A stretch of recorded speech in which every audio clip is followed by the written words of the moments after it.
Fake, आज से सब शुरू हो गया, वो कैब भी स्पोकन भी सब शुरू हो जाएगा आज से। हाँ? सब शुरू होगा आज से, स्पोकन भी स्टार्ट, सारे क्लास।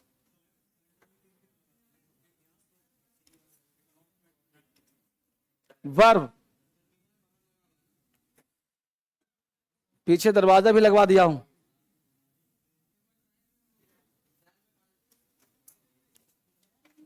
स्पोकन वो क्या लिखो बराबर, एक नारियल पानी लेना, ठीक है, नारियल पानी बड़ा वाला, नारियल पानी।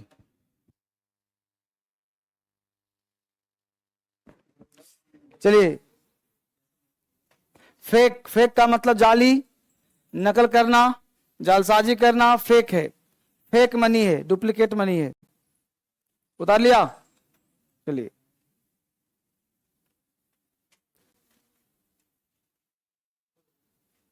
अगला शब्द है गैस्प, हाफना। गैस्प मतलब हाफना, तेज सांस लेना। गैस्प, गुड मॉर्निंग बच्चे, गुड मॉर्निंग, सारे बच्चे आज ये क्लास में।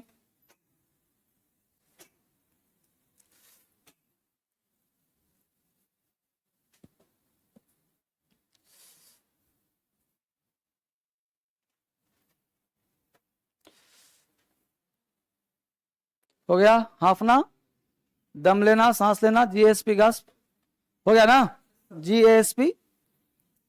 बस एक वर्ड याद रखो, हैंड। हैंड मतलब दूसरे को दे देना, हैंड ओवर। सौंपना, दे देना, पकड़ा देना, हैंड कर देना, हैंड ओवर। हैंड के साथ चाहो तो ओवर लगा सकते हो, दूसरे को सौंपने को हैंड ओवर बोलते हैं। बाकी हैंड ही काम चलता है, हैंड भी।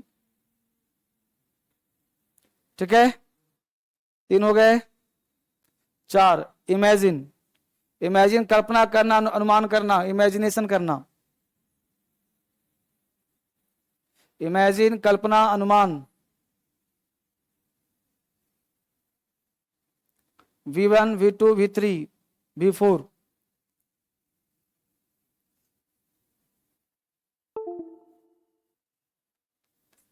लास्ट वर्ड है ज्वाइन। ज्वाइन करना, शामिल होना, जोड़ना, ऐड करना, सदस्य बनना, ज्वाइन करना। 5 हो गए।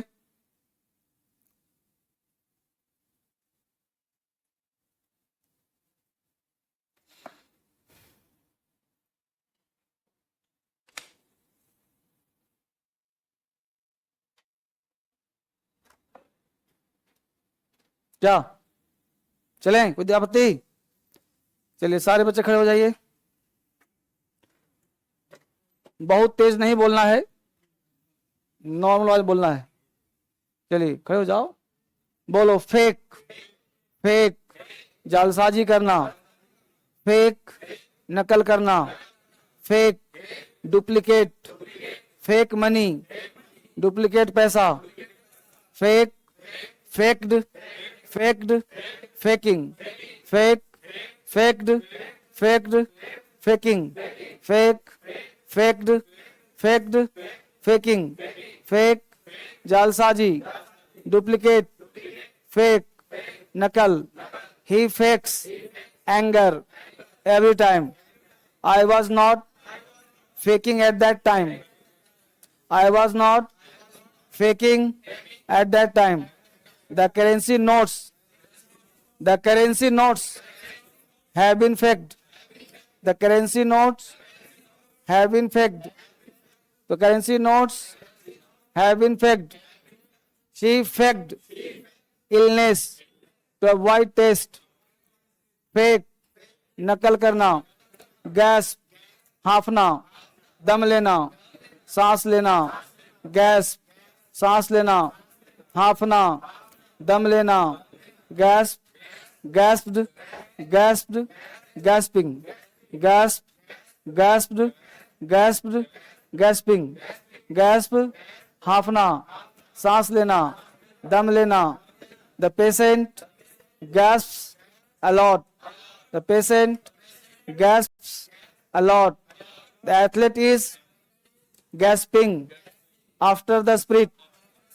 The athlete is gasping, gasping दम लेना सांस लेना। हैंड दूसरे को सौंपना, हैंड पकड़ा देना दे देना। Hand handed handed handing, hand handed handed handing, hand handed handed handing. Hand सौंपना पकड़ा देना। Please hand me that letter, please hand me that letter. I am handing over the charge, I am handing over the charge, I am handing over the charge। I have handed the watch to the police, I have handed the watch to the police। पकड़ा देना सौंप देना। Imagine कल्पना करना अनुमान लगाना। Imagine imagine कल्पना करना अनुमान लगाना। Imagine imagined imagined imagining, imagine imagined imagined imagining। imagine कल्पना करना अनुमान लगाना। can you imagine, can you imagine the consequence of that? he imagined the details। I am imagining this, I am imagining this।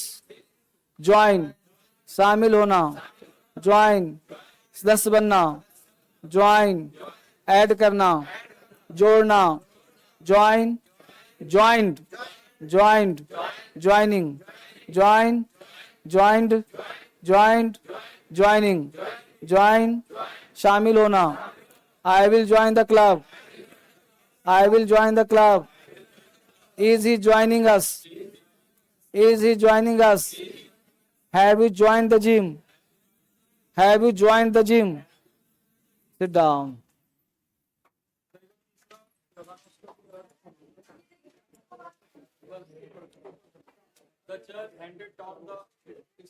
verdict मतलब जज ने, word में क्या होता है, वर्ड में क्या होता है, आदेश या फैसला सौंप दिया। चलिए जी, वॉल्यूम 2 वॉल्यूम 1 समाप्त हो गया होगा।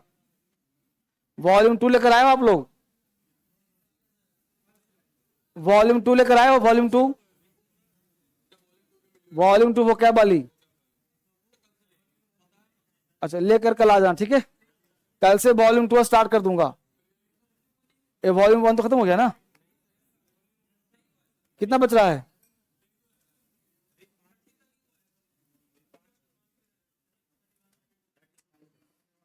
थर्टी 35 तक हो गया ना, 30 तक, अभी 5 बाकी और है, ठीक है। तो कल से जो खोलने आएगा ना उसे बोल देना वॉल्यूम 1 भी खोल दो 30। जो आप बोर्ड पे ओपन करने आता है उससे बोल देना वॉल्यूम 1 का 30 31 खोल दो, ठीक है, याद लगाना उसको। चलिए आगे पढ़ते हैं वर्ब। अब जो है सुनिए गौर से,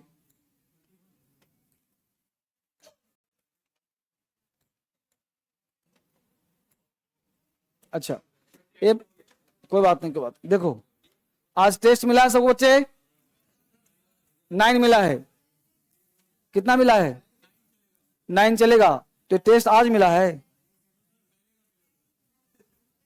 तो पहले और किसी के पास हो, किस पास नहीं होगा। कौन सा टेस्ट दिलवा दूं आप लोगों को, 9 दिलवा दूं, ठीक, तो 9 टेस्ट आपको मिल जाएगा। और 10 जो है 9 का टेस्ट कल चलेगा आंसर, फिर 10 परसों। इन बच्चों को टेस्ट 9, जिन बच्चों को नहीं मिला उनको दे देगा 9 टेस्ट जाते हुए। अब टेस्ट क्लास में नहीं मिलेगा, जाते हुए टेस्ट देगा सबको, टेस्ट 9। चलिए आ जाइए कहा हम लोग, वर्ब की तरफ, ठीक है। तो बताइए वर्ब बिल्कुल पढ़ाऊं 0 से, बहुत सुंदर बहुत सुंदर। इस बैच पर काफी ध्यान है मेरा। वर्ब बचपन से आपने वर्ब देखा होगा, वर्ब का मतलब क्रिया। मैं चाह रहा हूं कि इस बैच को बिल्कुल 0 से पढ़ा दूं हर चीज। अब समझिए वर्ब आपने अभी तक क्या सीखा, इसका मतलब सीखा क्या अभी तक सीखा सब्जेक्ट, क्या सीखा जी। अब इसके बाद क्या आता है, वर्ब, यही पार्ट सीखना है। ये वर्ब है छोटा सा, लेकिन इसका कल्पना बहुत बड़ा है, क्योंकि बहुत बड़े स्तर पे काम आता है। वर्ब सीख लिया तो मान चलो इंग्लिश आपको समझ में आ गया, क्योंकि मेन सब्जेक्ट मेन वर्ब होता है, बाद में एडजेक्टिव इसको जोड़ता है, एडवर्ब इसकी तारीफ करता है, तो बाकी कोई टेंशन नहीं। अब ये वर्ब जो चैप्टर है काफी इंटरेस्टिंग है, इसे समझने के लिए थोड़ा कॉन्सेप्ट चाहिए, और कोई व्यक्ति गप नहीं करेगा, ध्यान दो। सबसे पहले अगर आप आज पहला क्लास होता और पहले से कोई नॉलेज नहीं होता, तो वर्ब आप कैसे सीख रहे होते, वर्ब का ज्ञान कैसे ले रहे होते, इसका क्या थॉट होता, दिमाग कैसे काम करता। तो पहले जानना यह है कि वर्ब, सब्जेक्ट और वर्ब में अंतर क्या है। सब्जेक्ट क्या होता है भाई, नाउन। और जब डेमो क्लास में आए होंगे तो एक बात हमने बोला होगा कि इस पृथ्वी पर जितना भी चीज है सब नाउन है। पढ़ाने का अंदाज भी अलग, लिखाने का अंदाज भी अलग। तो डीएसएल इस नाम से जाना जाता है कि सब कुछ इसका अलग है, ठीक। अब जो है सब्जेक्ट का मतलब नाउन। अब जो इस पृथ्वी पर नाउन होगा, चाहे वो लिविंग होगा या नॉन लिविंग होगा, उसका कोई ना कोई एक्शन या रिएक्शन होगा, एक्शन या रिएक्शन होगा।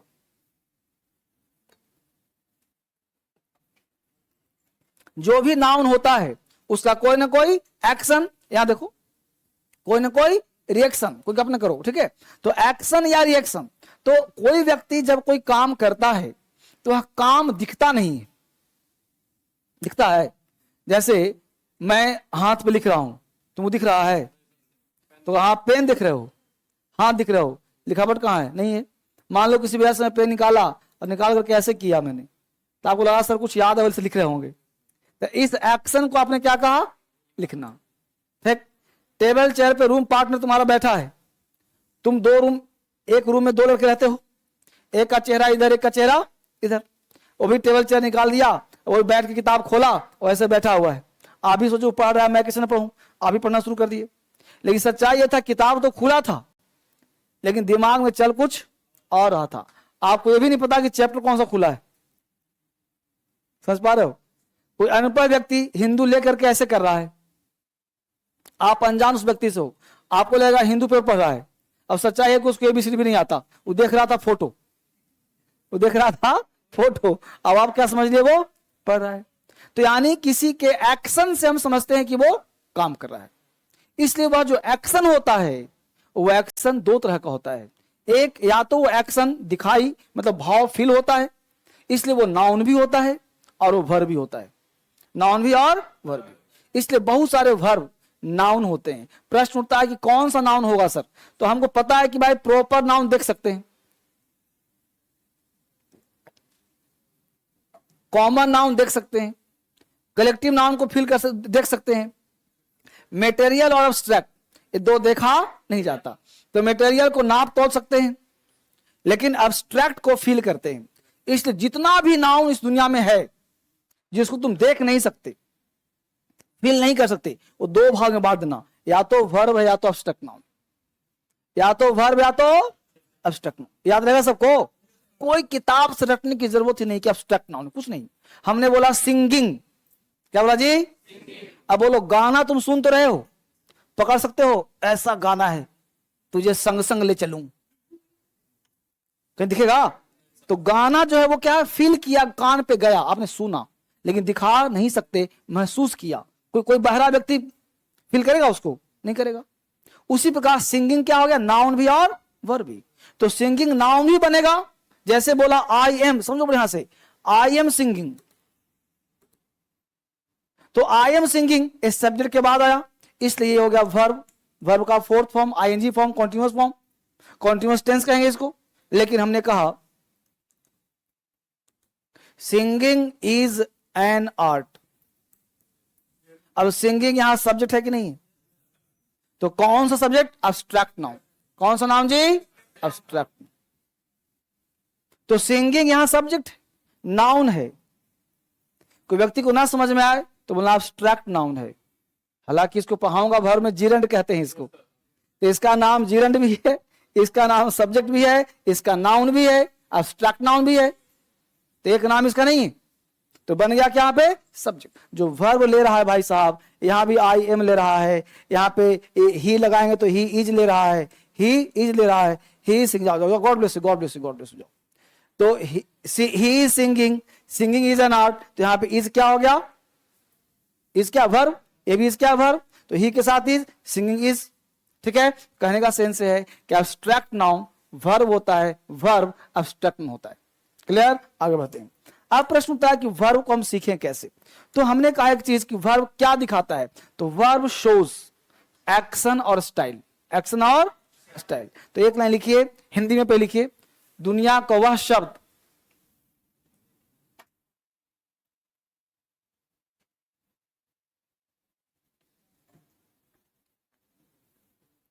दुनिया का वह शब्द जिसके अंत में न लगा हो, दुनिया का वह शब्द जिसके अंत में न लगा हो या न लगने की संभावना हो उसे वर्ब कहते हैं। दुनिया का वह शब्द जिसके अंत में न लगा हो,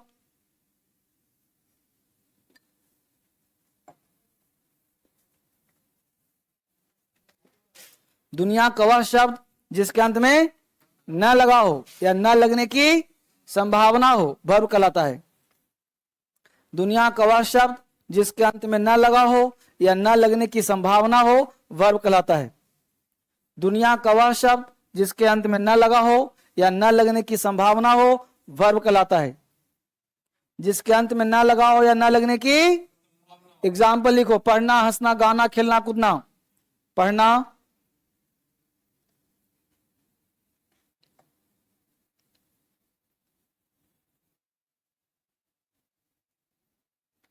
पढ़ना, हंसना, गाना, खेलना, कूदना, रोना, पिटना।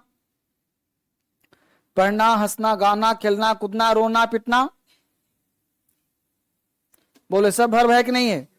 इस सब के अंत में न लगा है, तो सब के अंत में न लगा है। हिंदी में तो आ गया समझ में, हिंदी में समझ में आ गया। अब अंग्रेजी चाहिए, तो जितना भी चीज हमने कहा ये सब क्या है भाई, आर्ट है। तो आर्ट कहा तो हमने पढ़ा कि वह शब्द, कि the word that shows, the word that shows action or style, the word that shows action or style, यानी वह शब्द जो एक्शन और स्टाइल को दिखाता हो।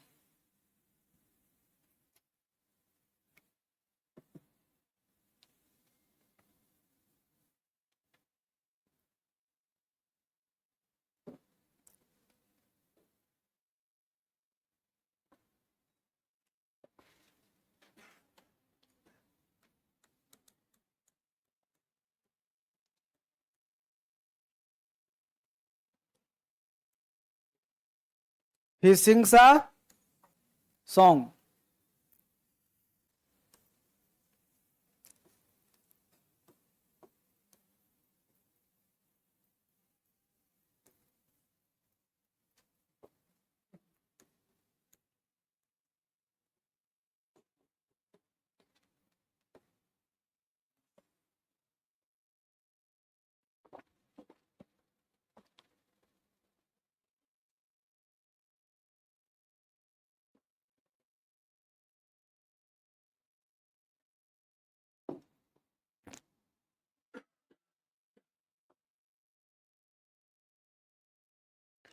She is a nurse.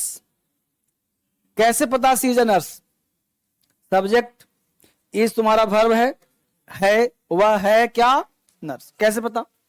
आप जब किसी हॉस्पिटल में जाते हो तो उसके एक्शन देखते हो, उसका स्टाइल देखते हो, उसके ड्रेस देखते हो।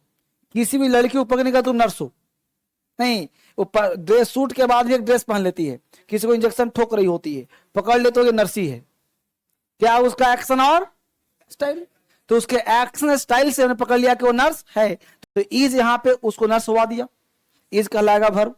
दूसरा ही सिंग्स अ सॉन्ग, उसने माइक लिया, कुछ गा रहा है, आप उसके एक्शन को देखें, आवाज नहीं भी सुनाई पड़ा, पकड़ लेते हो कि गा रहा है, कौन ही दिशा में लेकर चला रे बटोहिया, तो सिंग्स अ सॉन्ग, तो सिंग्स क्या हो गया, वर्ब हो गया।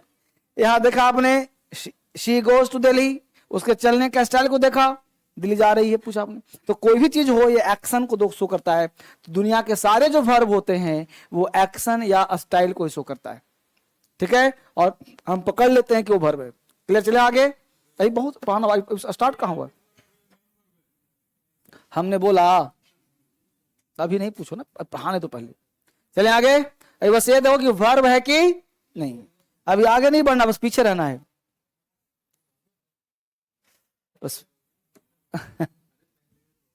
अभी जो पढ़ चुका भूल हो, क्लास में बिल्कुल बन जाओ इनोसेंट, तुमको कुछ नहीं आता है ऐसा फील करो, है ना, तब मजा पढ़ाने में आएगा। और तुम पहले ही सब जानता है वो, तो क्यों, जितना मैं पढ़ा रहा हूं सब बच्चों को आता है, बेसिकली पढ़ा चुका हूं, लेकिन रिपीट करते रहो ना, चीज को याद करो। आगे देखो, अब इसका फाइनल डिफिनेशन क्या होगा, तो लिखिए द वर्ड या अ word that stands for, a word that stands for doing or being something, doing or being something, a word that stands for doing or being something, a word that stands for doing or being something। समझिए, language बोलिए, a word का मतलब वह शब्द या कोई भी शब्द, that मतलब जो, stands for मतलब आधारित होना, डूइंग मतलब करना, डूइंग मतलब, और बीइंग मतलब फिर, यही दो चीज समझना है बेटा। बाकी तुम जानते हैं कि सब्जेक्ट के बाद जो रहता है वो वर्ब रहता है, सब ज्ञान है आपको। तो अब डूइंग मतलब करना और बीइंग मतलब होना, तो जिसे करना और होना समझा जाए उसे वर्ब कहते हैं। A word that stands for doing और being something is called verb, is called verb, उसे वर्ब कहा जाता है, ठीक है, उसे वर्ब कहा जाता है। हमने कहा वह वर्ब जिसे करने और होने का बोध कराए। हमने आपने एग्जाम्पल दिया, सी इज अ नर्स, होने का बोध कराया, है ना जी। ही सिंग्स सॉन्ग्स, करने का बोध कराया। तो दुनिया में दो ही चीज, या तो करेगा या तो होगा, तीसरा कोई काम होगा नहीं। अब प्रश्न उठता है कि जो वर्ब हम लोगों का होता है बच्चे, ये दो भाग में, दो पार्ट में बढ़ जाता है। हटाते रहूं, सीखते रहिए फटाफट, एकदम आराम से पढ़िए। वर्ब सीखे तो अंग्रेजी आ जाएगा। वर्ब जो होता है बाबू, ये दो तरह का होता है, वर्ब दो तरह का। एक हो गया डूइंग, तो डूइंग को हम बोलते हैं मेन वर्ब। क्या बोलते हैं बच्चे? इसको शॉर्ट में याद करना, एमवी, ठीक। जो होता है बीइंग, बीइंग मतलब होने वाला, उसे बोलते हैं ऑक्सिलरी वर्ब, ऑक्सिलरी वर्ब। इसे शॉर्ट में ए भी कहना, याद रहेगा। तो अब दो वर्ब हो गया, एम भी और ए भी। एम भी कहते हैं मेन वर्ब को, और ए भी कहते हैं ऑक्सिलरी वर्ब को। क्लियर? वर्ब का ज्ञान होना अति आवश्यक है। अगर वर्ब का ज्ञान आपके पास नहीं है तो अंग्रेजी की समझ कम होगी आपको। इसलिए मैं स्पेशल आपको वर्ब पढ़ा रहा हूं हर दिन वो कैब के स्पोकन में। अब समझिए कि ऑक्सिलरी वर्ब की संख्या टोटल 24 है। कितना है जी? 24। याद रहेगा सबको? कोई आज से पूछेगा कि ऑक्सिलरी वर्ब कितना होता है तो क्या बोलोगे? 24। वर्ब कितने तरह का? एक मेन वर्ब और एक ऑक्सिलरी वर्ब की संख्या, और मेन वर्ब की संख्या लिमिटलेस। पूरा डिक्शनरी है भाई, हम काउंट नहीं कर सकते कितना है, 100, 200, 1000, 10,000, 20,000, पता नहीं, कोई इसको फिक्स नहीं बांध सकता। हर दिन नया नया सब जुड़ रहा है, इसलिए वर्ब की संख्या क्या है? काउंटलेस है। पूरा डिक्शनरी है, ढूंढते रहो, मिलता रहेगा। ठीक है, तो इसको बांटेंगे, डिवाइड करेंगे, और ये जो 24 है इसको रट मारेंगे। इसको क्या करेंगे? रट मारेंगे पूरा। जो कम रहे उसको पढ़ लो, साथ वही देगा। बस समझ पा रहे हो ना? इसलिए भीड़ को संभालना मुश्किल होता है। संभालते किसको? एक नेता को। नहीं, क्या सुना है? और वो नेता संभालता भीड़ को। ये कम है, नेता है, इसको याद कर लो, ये अपने आप कंट्रोल में आ जाएगा। तो ये जो ऑक्सिलरी वर्ब है, इस 24 को भी हम 3 भाग में बांट रहा हूं, इस 24 को भी 3 पार्ट में। तो अभी फिलहाल इसको नहीं पढ़ रहे हम लोग, किसको पढ़ रहे हैं? इस वर्ब को। तो ऑक्सिलरी वर्ब जो है बेटा, ये 3 तरह का होता है। किन तरह का? 3 तरह का। एक का नाम रखा, थोड़ा उठा के लिखता हूं आप, इसको भी हम बांटते हैं 3 पार्ट में। देखो यहां से, रुको रुको थोड़ा सा और ऊपर उठाता हूं।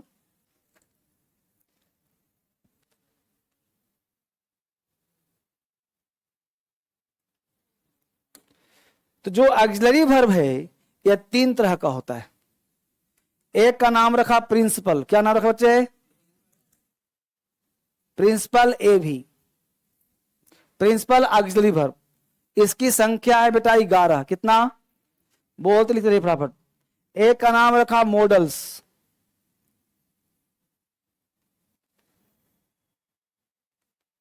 इसकी संख्या 10। तीसरे का नाम रखा सेमी मॉडल्स, ये सब पढ़ाऊंगा। इसकी संख्या 3, इसकी संख्या 3। ठीक है, तो प्रिंसिपल 11, मॉडल्स 10, सेमी मॉडल्स 3। ये सब फैक्ट याद रखना है क्योंकि समय पे ही सब काम आना है। कोई व्यक्ति पूछ दिया प्रिंसिपल वर्ब है, अब दिमाग नहीं काम किया। किसने क्या दिया? मॉडल्स है, दिमाग नहीं काम किया। मॉडल्स क्या होता है, सेमी मॉडल्स क्या होता है, तो सब याद करिए। सेमी मॉडल कितने का? 3। पहला नीड, कोई व्यक्ति पूछे नीड क्या है तो क्या बोलोगे? Semi modals. दूसरा किसने कहा? डेयर, डेयर क्या है जी? Semi modals. और यूज्ड टू, ये 3 का नाम है सेमी मॉडल्स। बहुत सारे जानकार लोग हैज टू, हैव टू भी जोड़ दिए हैं, उनको काट दीजिएगा चुपके से, उस जानकार को नहीं पढ़ना है। बस इतना ही, जो 24 से 25 नहीं होता। अपने मन से रिसर्च मत करिए, ठीक है। अब प्रिंसिपल है 11, कौन सा सर? तो is am are, is am are, was were, do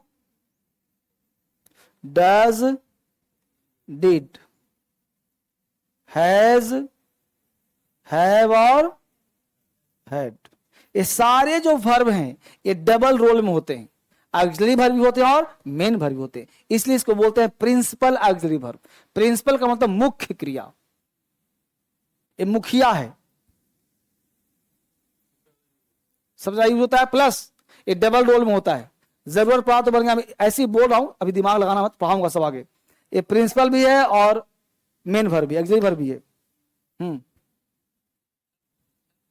जल्दी कोई काम है तो बोलो, कोई काम।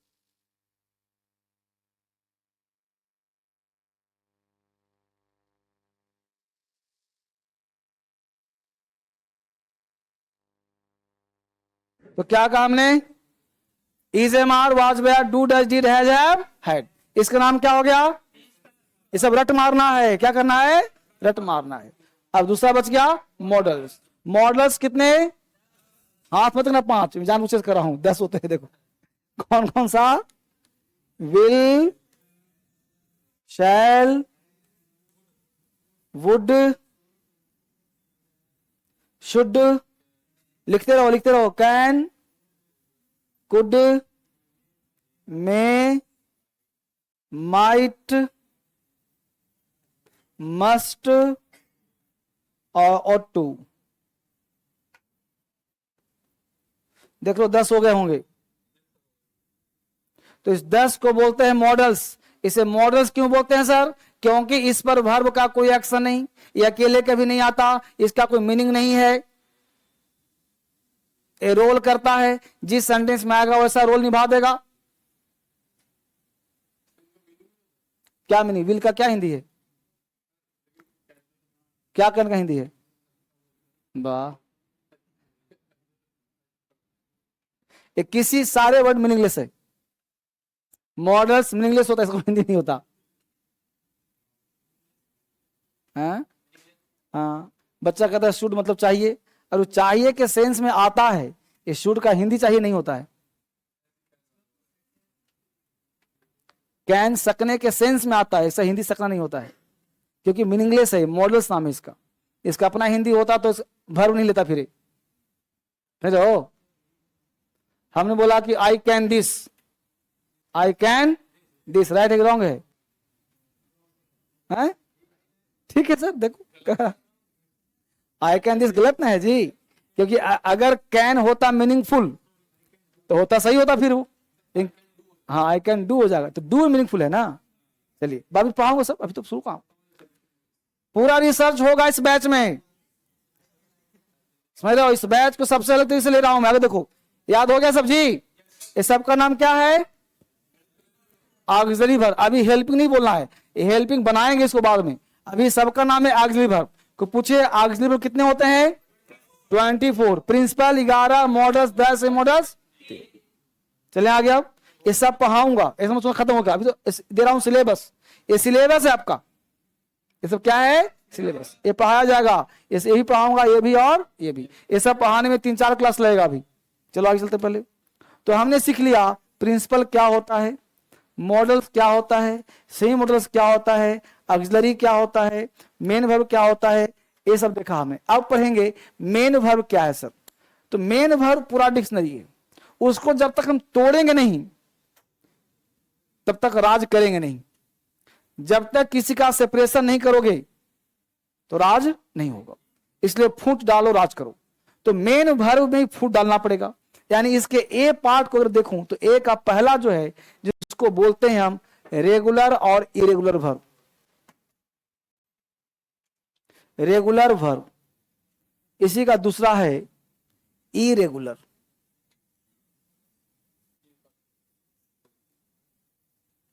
इसी का बी पार्ट लिया तो नाम सुना होगा ट्रांजिटिव वर्ब का। Transitive verb, intransitive, intransitive verb,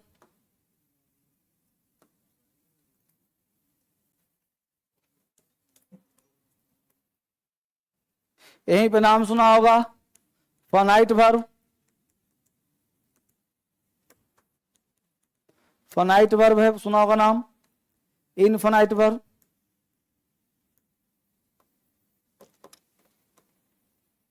बोलो। तो हमने कहा regular, irregular, transitive, intransitive, finite, infinite.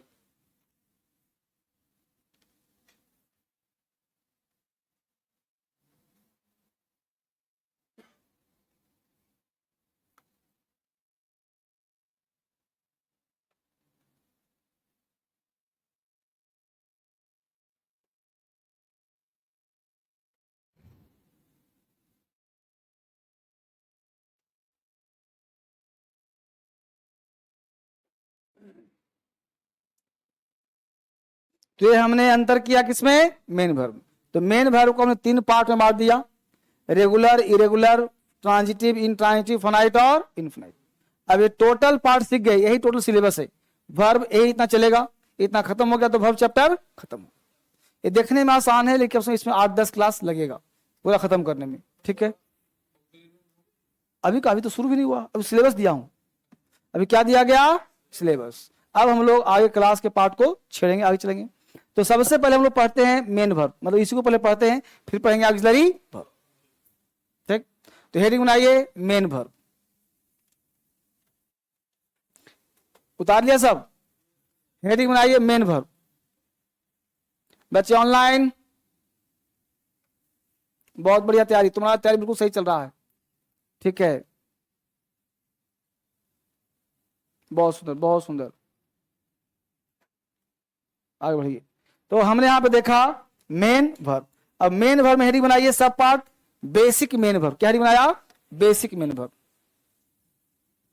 Basic main verb, basic main verb. और बेसिक मेन वर्ब में आपने पढ़ा होगा वर्ब का फर्स्ट फॉर्म, वर्ब का सेकंड फॉर्म, वर्ब का थर्ड फॉर्म, वर्ब का फोर्थ फॉर्म, वर्ब का फिफ्थ फॉर्म। ठीक, यहीं पे ली जानकारी। V1 को हम लोग प्रेजेंट बोलते हैं और V1 को प्लूरल बोलते हैं।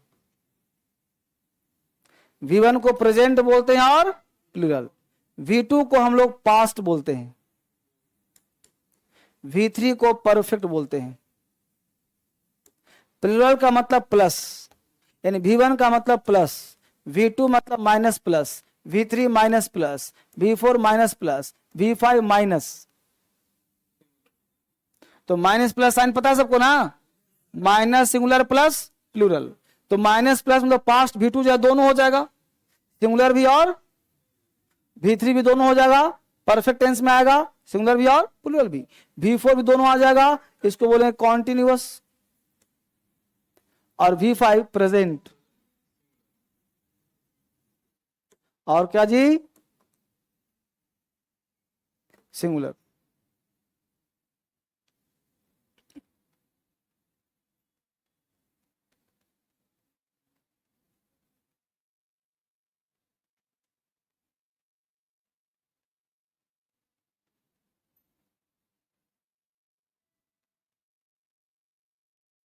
बोलो, अब एग्जाम्पल दिया हमने आपके सामने, इट, V2 दिया, eight, V3 eaten, V4 V5 क्या पति, एक और वर्ड, एक लिया थ्रो, थ्रो का V2,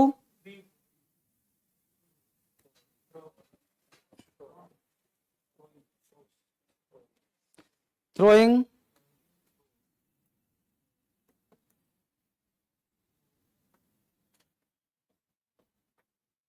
कोई आपत्ति किसी को? और देखिए एग्जांपल, कट, कट, कट,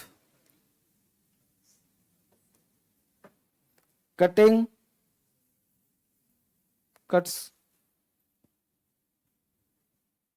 समझ पा रहे सब लोग? समझते रहो फटाफट। पुट, पुट,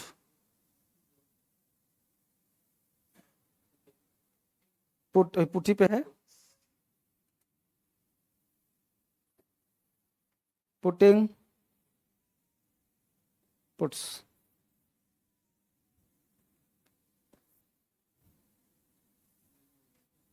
फाइन, ये सबको क्या बोलेंगे हम लोग? Main verb, basic main verb. अब जरा समझिए, दो लिस्ट में वर्ब दिख रहा होगा आपको।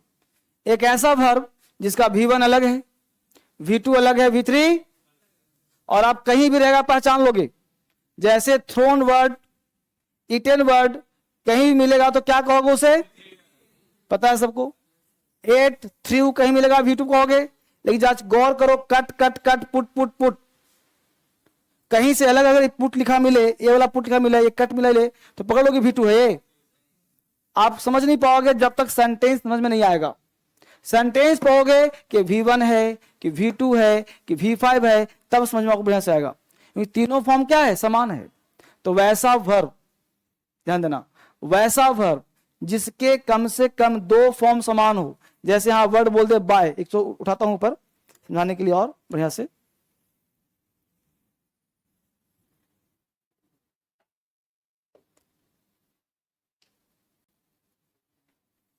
देखो गौर से, अब यहां पे हमने कहा कि यहां पे एक वर्ड और लिया हमने, बाय।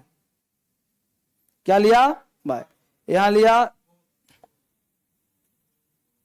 यहां लिया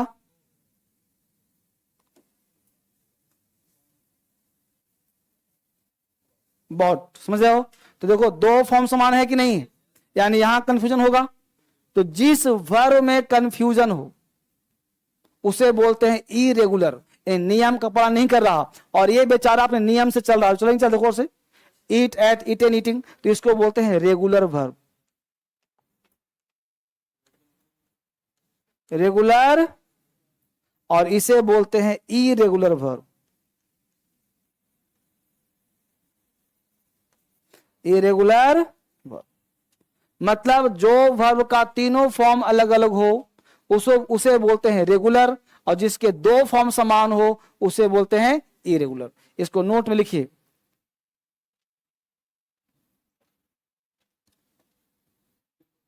वैसा वर्ब, वैसा वर्ब जिसके कम से कम दो फॉर्म समान होते हैं, वैसा वर्ब जिसके कम से कम दो फॉर्म समान होते हैं, दो फॉर्म समान होते हैं, उसे इरेगुलर वर्ब कहा जाता है। वैसा वर्ब जिसके दो फॉर्म कम से कम समान होते हैं उसे इरेगुलर वर्ब कहा जाता है, उसे इरेगुलर वर्ब कहा जाता है। जिसके दो फॉर्म कम से कम समान होते हैं उसे इरेगुलर वर्ब कहा जाता है। और जिसका तीनों फॉर्म अलग अलग लिखा हुआ है वहां रेगुलर, इसको लिखने की आवश्यकता नहीं है। जिसके तीनों फॉर्म अलग अलग होंगे उसे क्या बोलेंगे? Regular verb. और जिसके कम से कम दो फॉर्म समान है क्या बोलेंगे? इरेगुलर। तो बोलो पुट पुट पुट में तीनों समान है जी, क्या कहा जाएगा? और बाय बॉट बॉट भी इरेगुलर। समझ पा रहे हो? तो अब बोलो याद करना आसान हुआ। जिसके फॉर्म समान होंगे इरेगुलर, और जो नियम से चल रहा है रेगुलर। ये नियम चल रहा है ईट एट इटन, ये तो अपने आप याद हो जाएगा, इसको दिमाग में रखना पड़ेगा। यहां तक किसी बच्चों का आपत्ति नहीं है। तो अब मैं आपको लिस्ट दे रहा हूं इरेगुलर वर्ब का, ताकि आपको ध्यान रहे। तो हमने ये पढ़ा और वर्ब जानने का प्रयास किया, ये सब चीज हम लोगों ने पढ़ लिया। अब आगे पढ़ने का प्रयास करते हैं। ये हेडिंग बनाया मेन वर्ब का, देखो ये पढ़ा मैंने, थ्रो लिख लिया आपने। इसे बोलते हैं रेगुलर, इसे बोलते हैं इरेगुलर। लिख लिया सब यहां तक? किसी को आपत्ति नहीं ना? उठाओ इसको। चलिए अब हेडिंग बनाएंगे लिस्ट ऑफ इरेगुलर वर्ब। इसका लिस्ट लिखवा दूं ताकि समय पे काम आ जाएगा। ये लिस्ट नहीं मिलता है जल्दी।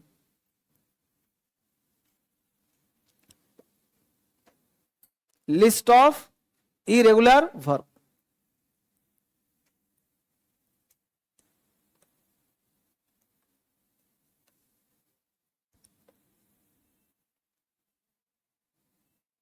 V1 V2 V3 cut cut cut. अब डैश का मतलब हो गया कि सेम रहेगा। हाँ, ऐसा नहीं कि पुट का मतलब कट।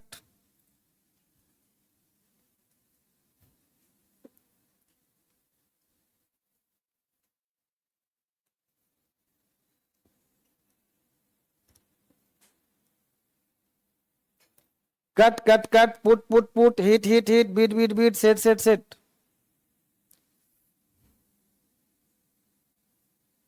तीनों फॉर्म समान होगा।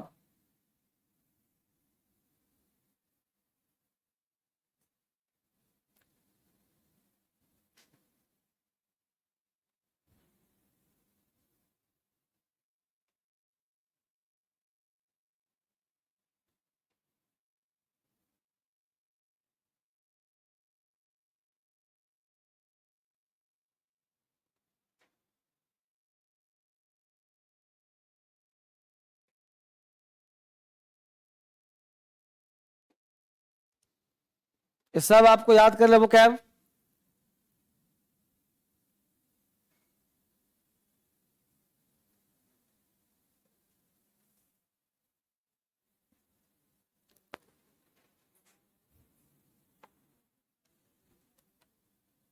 लिस्ट ऑफ इरेगुलर वर्ब आराम से लिखिए।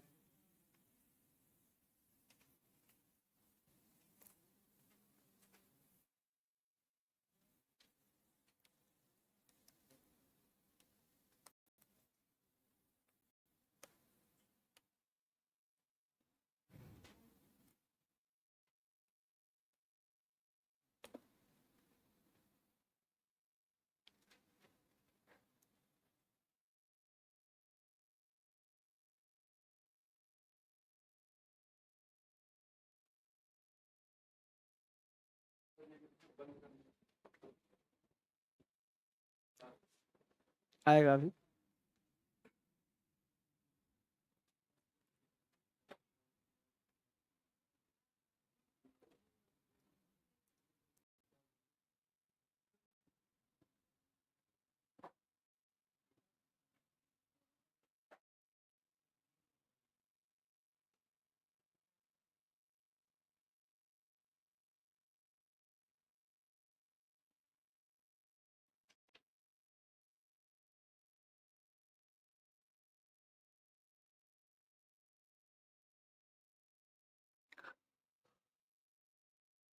लिख रहे हैं सारे बच्चे? लिखिए, छोड़िए मत, आलस मत करिए।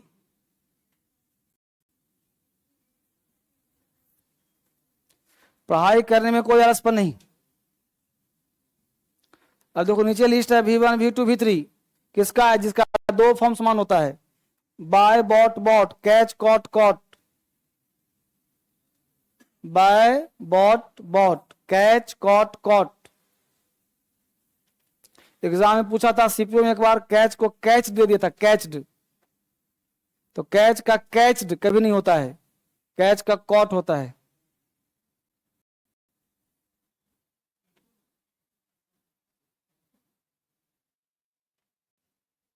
Bye, bought, bought, catch, caught, caught, teach, taught, taught, bring, brought, brought, think, thought, thought.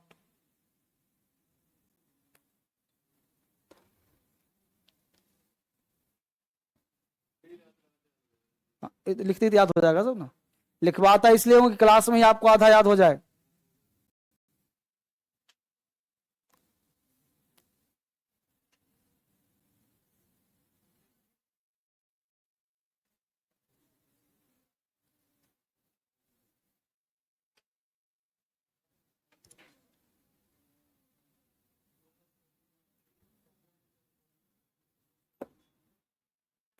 सारे बच्चे लिखो।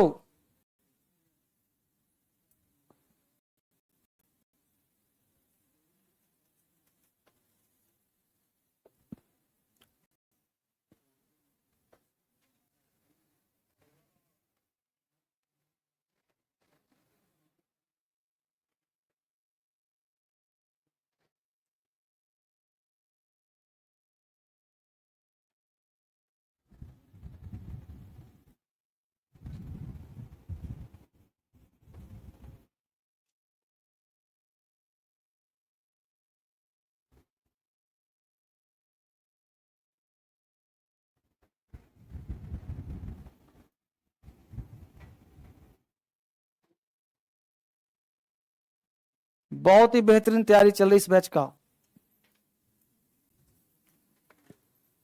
हो गया बच्चे, लिख लिया? चलिए आगे। चलिए, तो ये लिस्ट था, देखो इतना लिखवाई दिया पहले। वर्ब कह दिए दो फॉर्म समान हो तो उसे क्या कहते हैं? वो कहते हैं। यहां तक आप लिख लिया। तो अब बताओ कि रेगुलर और इरेगुलर पढ़ाने की जरूरत है? ये पढ़ने वाली चीज नहीं, वो लिस्ट है, आपको याद हो गया कि इसका नाम है इरेगुलर। इतना याद रखो, अपने आप ही बन जाएगा। चलिए आगे। अगला वर्ब कौन सा है? ट्रांजिटिव और हेडिंग बनाइए, ट्रांजिटिव वर्ब, इनट्रांजिटिव वर्ब। यहां तक काम खत्म।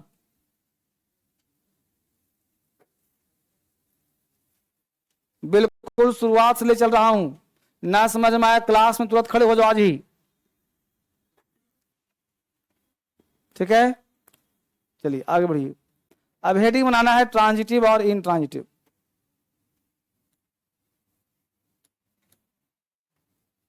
पहला वर्ब था ट्रांजिटिव वर्ब,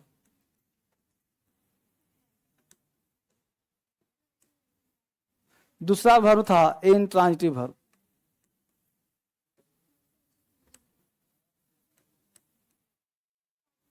प्रश्न उठता है ट्रांजिटिव इनट्रांजिटिव है क्या? बहुत बात समझिए, बहुत सारे बच्चों को ये नहीं पता ट्रांजिटिव क्या है, इनट्रांजिटिव क्या है। आप समझ जाओगे, वो काम आ जाएगा। तो ट्रांजिटिव क्या है सर, इनट्रांजिटिव क्या है, समझिए बढ़िया से क्या है। ट्रांजिटिव इनट्रांजिटिव समझने के लिए हम लोगों को एक स्ट्रक्चर देखना पड़ेगा पहले, ठीक है? इसलिए आपने स्ट्रक्चर नंबर 1, सब्जेक्ट, वर्ब और अदर वर्ड। दूसरा सब्जेक्ट, वर्ब और अदर वर्ड। समझिए हर बच्चे मालिक। सब्जेक्ट आपने पढ़ा हुआ है, नाउन पढ़ा, प्रोनाउन पढ़ा। सब्जेक्ट जैसे ही सेंटेंस में आता है, उसका पहला काम है वर्ब के माध्यम से काम करना। जिस सेंटेंस में आएगा सब्जेक्ट, वर्ब के माध्यम से क्या करेगा? काम करेगा। यानी वर्ब उसके अधीन हो जाता है। Subject is the gene of the sentence and verb is the king of the sentence. King का मतलब राजा। वर्ब के बिना सेंटेंस नहीं हो सकता, बिना वर्ब का सेंटेंस संभव नहीं हो सकता। बिना सब्जेक्ट का हो सकता है, बिना ऑब्जेक्ट का हो सकता है, लेकिन हर सेंटेंस में वर्ब होगा ही होगा, ठीक है? अब प्रश्न उठता है कि वर्ब होगा ही होगा, तो वर्ब सेंटेंस का मेन हिस्सा हो गया। अब जो सब्जेक्ट आया तो वर्ब कहा काम करो मेरे साथ मिल करके। तो जब काम कोई करता है तो उसका कोई ना कोई प्रभाव पड़ता है। जैसे आप यहां आ रहे हो, कोचिंग में पढ़ रहे हो, तो जो कल का लड़का था वो आज पढ़ने के बाद कल का नहीं रहेगा, आज बदल जाएगा। आज उसके नॉलेज में कुछ जुड़ गया नहीं जी। जैसे जो कल थे आप आज सेम थोड़े हैं। कल जितना जोश था आज जोश नहीं होगा, कल ढीले थे आज जोश में, मतलब कुछ ना कुछ आप में चेंजिंग है ही है। सेम व्यक्ति कभी नहीं रहता हर दिन, उसके अंदर हार्मोनल चेंज होते रहते हैं। पढ़ाई में कुछ ऐड होता है, कुछ कमी होता है। तो सब्जेक्ट आया तो वर्ब लिया, अब उसका कोई ना कोई इंपैक्ट पड़ेगा जी। इंपैक्ट का हिंदी, अगर प्रभाव दिख रहा है, इंपैक्ट दो तरह का, डायरेक्ट या अगर प्रभाव दिख रहा है प्रत्यक्ष या अप्रत्यक्ष, तो इसका नाम हो जाएगा, क्या नाम हो जाएगा? ऑब्जेक्ट। सब्जेक्ट कहते हैं कर्ता को, ऑब्जेक्ट कहते हैं कर्म को, वर्ब कहते हैं एक्शन को। The word which is influenced by the subject is called object. वह शब्द जिस पर सब्जेक्ट का प्रत्यक्ष प्रभाव पड़ता हो उसे क्या कहते हैं? ऑब्जेक्ट। सब्जेक्ट ने काम किया, वर्ब के माध्यम से कोई प्रभाव नहीं पड़ा, ऊपर से पार हो गया। तुम यहाँ पढ़ने आए हो, तुम्हारे दिमाग में कुछ घुस नहीं रहा है, तुम्हारा टाइम बर्बाद हो गया, सर से पास हो गया। सुबह सुबह नींद तोड़ के आया, डीएसएल पढ़ने जा रहा हूं, मैं जो कुछ पाया कहा हो गया सर पास, सर से सर पास का मतलब क्रॉस हो जाना, तो सर पास हो गया, सर से पास हो गया, तो प्रभाव पड़ा आपके ऊपर। तो क्या कहोगे? यार आज क्लास में मजा नहीं आया। क्या है भाई? सर ने कुछ भी पढ़ाया, दिमाग में घुसा ही नहीं। इसका मतलब आप ऑब्जेक्ट, आप रिसीवर नहीं हुए। हमने डूअर है, हमने काम किया पढ़ाने का, लेकिन तू रिसीव नहीं कर पाए। तो जो चीज रिसीव नहीं कर पाते हैं उसे कॉम्प्लीमेंट कहते हैं। कॉम्प्लीमेंट मतलब पूरक, एक्स्ट्रा वर्ड। ये ऑब्जेक्ट नहीं होता, ऑब्जेक्ट नहीं होता, ये ऑब्जेक्ट नहीं होता। तो ये आपको सेंटेंस पढ़ के आइडिया लगाना पड़ेगा कि कौन सा वर्ब ऑब्जेक्ट ले रहा है और कौन सा वर्ब कॉम्प्लीमेंट ले रहा है। उतार लिया इसको? तो उतारो, देख रहा है। एग्जाम्पल समझ में आएगा ना भी। सब्जेक्ट ने काम किया, प्रभाव पड़ेगा, प्रभाव पड़ेगा तो क्या नाम होगा? प्रभाव कैसा हो या प्रत्यक्ष दिखना चाहिए। जैसे हमने बोला, एग्जाम्पल दिया कि he eats an apple, he eats an apple. अब ही क्या है? सब्जेक्ट, काम किया खाने का, ये एप्पल था, प्रभावित होगा क्या? खत्म हो गया, खा गया, डिस्ट्रॉय हो गया, एप्पल का अस्तित्व खत्म हो गया। तो एप्पल बेचारा प्रभावित हुआ कि नहीं हुआ? तो ए हो गया सब्जेक्ट, ईट्स हो गया वर्ब, और एप्पल हो गया तो सब्जेक्ट वर्ब और ऑब्जेक्ट। समझ में यहां तक? एग्जाम्पल सबका दूंगा, लिखो फटाफट दिल से।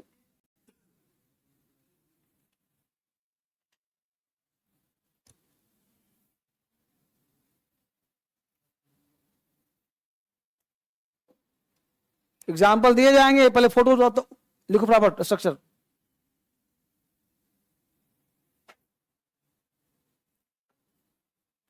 पहले वर्ब के नियम को समझिए।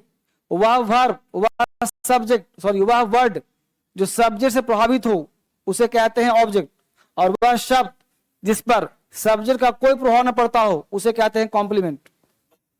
एग्जाम्पल दोनों का दूंगा, फिलहाल नाम को ध्यान रखो। तो कॉम्प्लीमेंट मतलब होता है पूरक। हिंदी क्या होता है? पूरक, एक्स्ट्रा वर्ड, फालतू शब्द को कॉम्प्लीमेंट कहते हैं। ये कॉम्प्ली नहीं है, कॉम्प्ले, COMPLE, PLI कर दोगे तो प्रशंसा हो जाएगा। ये कॉम्प्लीमेंट, और यह है ऑब्जेक्ट। ऑब्जेक्ट हिंदी कर्म नहीं, इसका उसमें जैसा कर्म करेगा वैसा होगा। तो कर्म मतलब रिसीवर होता है। पूरक, पूरक मतलब एक्स्ट्रा वर्ड, फालतू शब्द, वाक्य पूरा करने वाला। कहां पे लग जाएगा?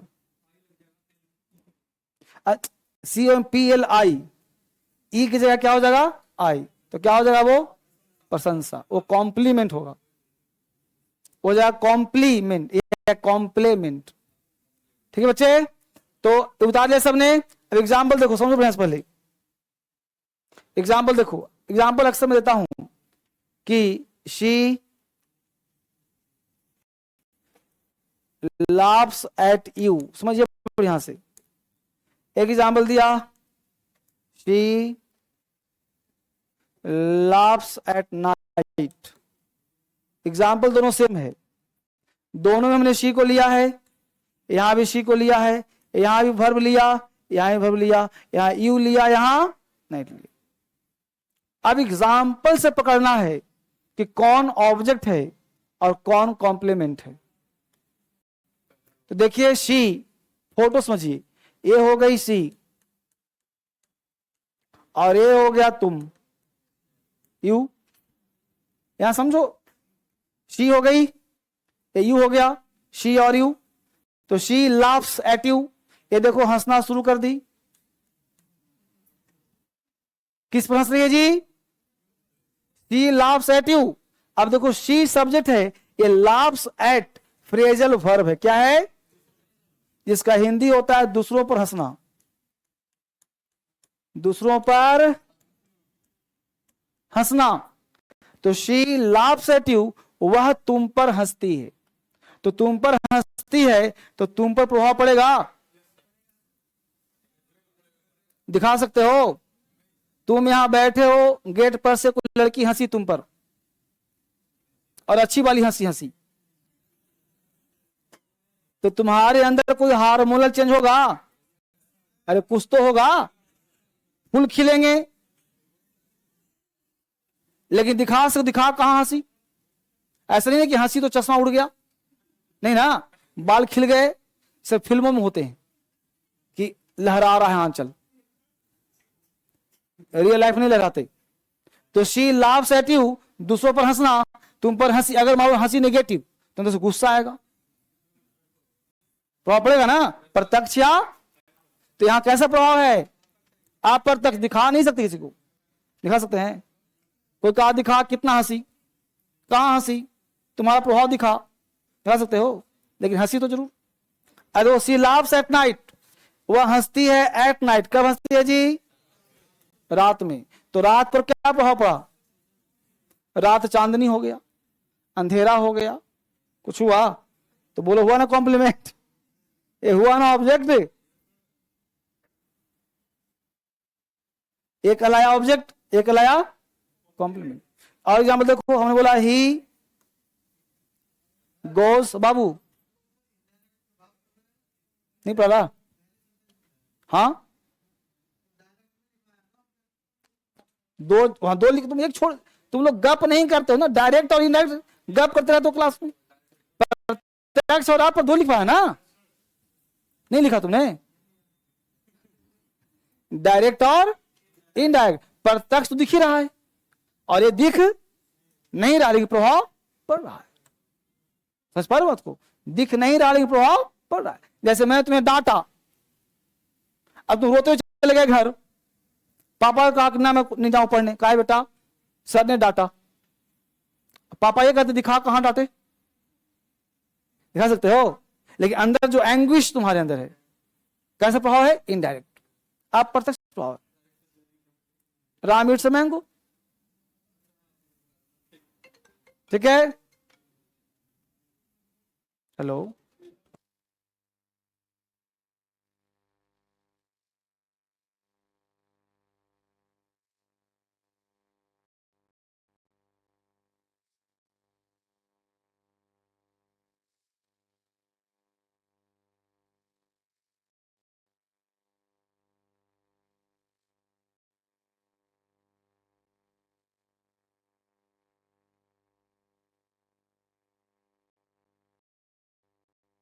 अब हमने कहा सी लाव्स एट नाइट। अब एट नाइट में प्रभाव नहीं पड़ा। और देखो ही गोज टू, कुछ भी लिख दो, he goes to Delhi, Ranchi, Patna, कुछ भी लिख दो, ही गोज टू पटना। अब बोलो वह जाता है पटना, पटना का प्रभाव पड़ा, तो इसका मतलब क्या हो गया? पटना कॉम्प्लीमेंट हो गया। प्रत्यक्ष या अप्रत्यक्ष कोई प्रभाव नहीं दिखे उसे कहते हैं कॉम्प्लीमेंट, और कहीं भी कुछ कुछ दिखे उसे कहते हैं ऑब्जेक्ट। जैसे मैंने आपको डांटा, आई स्कोल्ड यू, तो मैंने तुम्हें डांटा, तो प्रत्यक्ष या अप्रत्यक्ष कुछ तो महसूस हुआ तुम्हें। लेकिन तुम गए रांची, तुम गए पटना, तो पटना पर, रांची पर, दिल्ली पर क्या प्रभाव पड़ा है? यू कम हेयर, तुम यहां आए तो यहां पर क्या प्रभाव पड़ा है? अरे तुम मेरे प्रभाव पड़ा सकते हो, लेकिन प्लेस पर क्या प्रभाव पड़ा? समझ बात को ना? तो उसे कहते हैं कॉम्प्लीमेंट। प्रत्यक्ष या अप्रत्यक्ष कोई प्रभाव ना पड़े। अब तुमको याद करवाने के लिए ट्रिक देता हूं। क्या देता हूं? ट्रिक। जिस चीज को तुम छू सकते हो, जिस चीज को तुम देख सकते हो, जिसको देख सकते हो उसे कहते हैं ऑब्जेक्ट। जिसे देख सकते हो, छू सकते हो, उसे क्या कहते हो? ऑब्जेक्ट। और जिसको ना देखा जाए ना छुआ जाए उसे कहते हैं कॉम्प्लीमेंट। भाव समझो, जिसे देख सकते हैं छू सकते हैं वो सब क्या कहलाएगा जी? ऑब्जेक्ट। जिसको देखा ना जाए, छुआ ना जाए, फील किया जाए उसे कहते हैं कॉम्प्लीमेंट। देखो, देखने छूने का बहुत बड़ा महत्व है, हर चीज में लागू हो रहा है। देख रहे हो बात को? जैसे टेबल छू रहे हैं, टेबल ऑब्जेक्ट रहेगा, तुमको छू रहे हैं, तुम ऑब्जेक्ट होगा। अब नाइट को छू सकते हैं, डे छू सकते हैं, दिल्ली छू सकते हैं, सब हो गया कॉम्प्लीमेंट।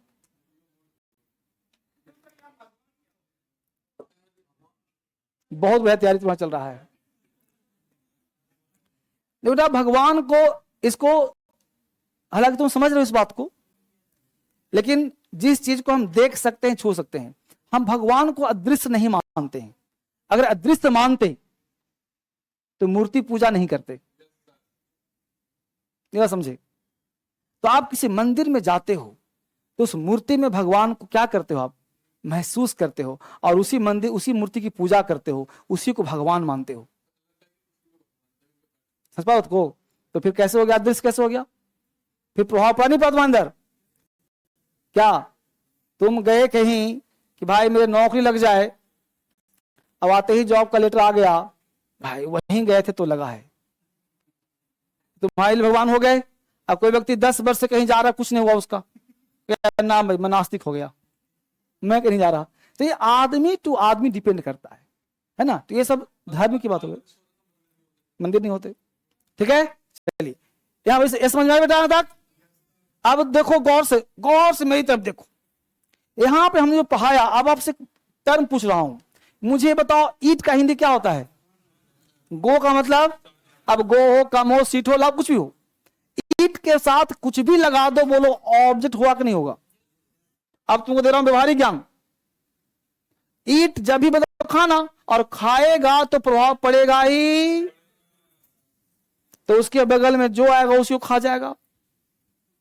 नहीं जी, चाहे रोटी लगाओ, चाहे चावल लगाओ, चाहे मीट लगाओ, चाहे मछली लगाओ, चाहे कुछ भी लगाओ, खा जाएगा ना? तो बोलो ईट क्या कहा जाएगा? भर्ब। कैसा भर्ब? जो ऑब्जेक्ट ले रहा है, यानी ऑब्जेक्ट लेने वाला भर्ब कौन है? और गो कहीं भी जाएगा तो कहां जाएगा? प्लेस। और प्लेस प्रभावित, तो गो आजीवन क्या लेगा?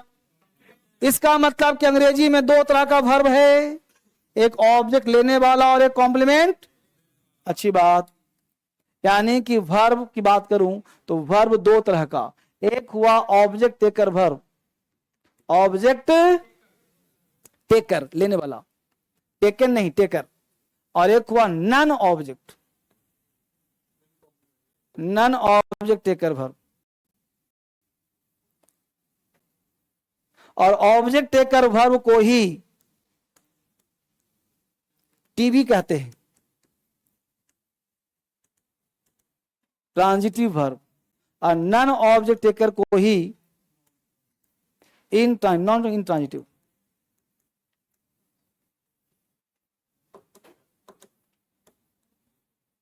ठीक है, तो हमने क्यों पढ़ाया ऑब्जेक्ट? ट्रांजिटिव पढ़ाने के लिए। क्यों पढ़ाया कॉम्प्लीमेंट? इंट्रांजिटिव पढ़ाने के लिए। तो ऑब्जेक्ट टेकर वर्ब और ट्रांजिटिव वर्ब, और ट्रांजिटिव वर्ब क्यों पढ़े? पैसिव वॉइस बनाने के लिए। पैसिव वॉइस बनाते हैं, इसका पैसिव वॉइस नहीं बनाते। पैसिव वॉइस नहीं बनाते। अब कोई व्यक्ति बोले कि पैसिव वॉइस किसका बनता है, तो आप बोलना जिसमें ऑब्जेक्ट हो उसका बनता है। कुछ ना समझ में आया तो क्या बोलना? जिस सेंटेंस में ऑब्जेक्ट होगा उसका पैसिव, और जिसमें ऑब्जेक्ट नहीं होगा उसका पैसिव नहीं बनेगा। तो राम गोज टू दिल्ली का पैसिव बनेगा? नहीं बनेगा। आई कम हेयर का पैसिव बनेगा? नहीं बनेगा। उसमें है ना? तो ऑब्जेक्ट लेने वाले वर्ब का पैसिव वॉइस बनता है, non object taker passive voice नहीं बनता है। राम इट्स अ मैंगो का बनेगा, mango is eaten by Ram.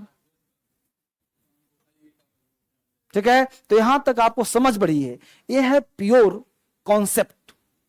अब कोई व्यक्ति पूछेगा ट्रांजिटिव क्या है, सिंपल बोलना ऑब्जेक्ट लेने वाले वर्ब सारे ट्रांजिटिव होंगे, जो ऑब्जेक्ट नहीं लेंगे वो सबका नाम इनट्रांजिटिव होगा।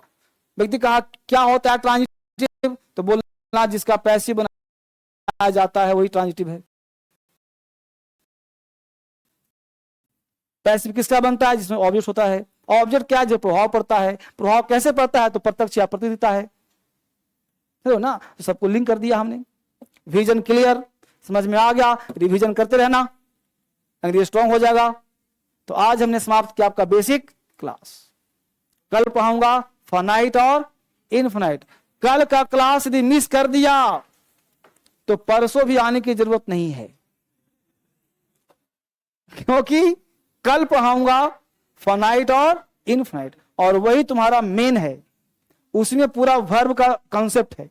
ये सब तो एक दिन में खत्म हो गया, फिर फाइनाइट इनफाइनाइट चलेगा 3 क्लास 4 क्लास, इसलिए छोड़ना मत उसको। ठीक है बच्चे, थैंक यू।